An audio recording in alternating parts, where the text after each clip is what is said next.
أقرأ قصيدة تقول: أفكر بيه دوم هو وياي، صار روح وأبد ما مله، ملحك مشى بجسمه وغزر هواي، ومن دون كل الناس بس هو فهمه، خليل ومتعود عليه، من قد ما أحبه حتى لو يخون مبري الذمة، مأمن بيه بس كل شي ولا الفراق، لأن قلبي وروحي وكل يمه، مرات أحضنه وإليه أشتاق،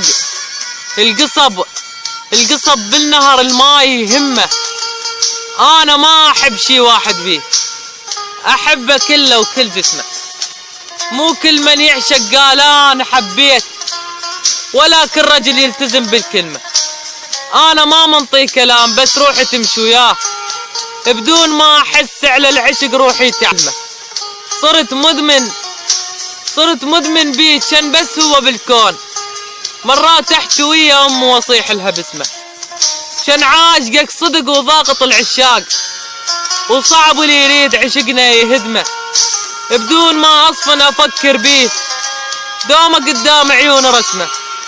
حلو طوله يعادل الكون، وين الله وصدق تصير هالقسمة، من نباوع العيون أطب بغابة الشوق، أضيع بغابة الشوق الوسمة، كل شي البيه حلو بكل الأوصاف،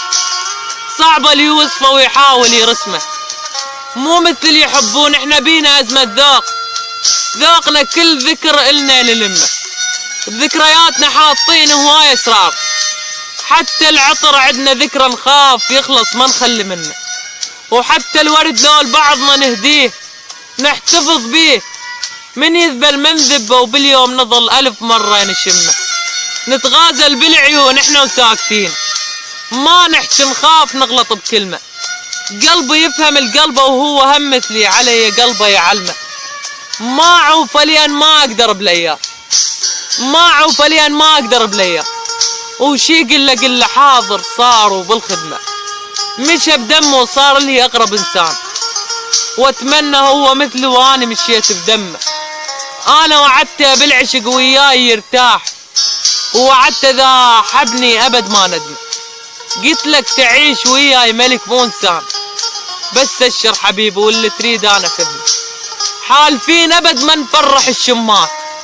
ونخليهم عايشين بالصدمة،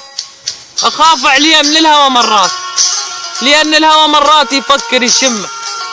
حق الهوى معذور يدوق عطرك حبيبي، لذلك الهوى منك يغار ويريد عطرك يسمه، هو انت مو بشر يمكن حور العين، كابوس وتمر على العالم وتفزز كل من نايم بحلمه، واذا بشر ترى يوسف احلى انسان، بس يمكن هو نازل من السما، اباوع لوجهه واباوع لي فوق، ماكو فرق بين عيونه والنجمه، عجيبه بيه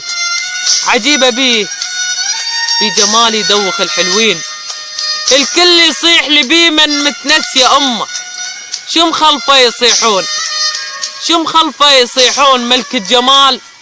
لا الطلعه من البيت لا ينحسب ضمه،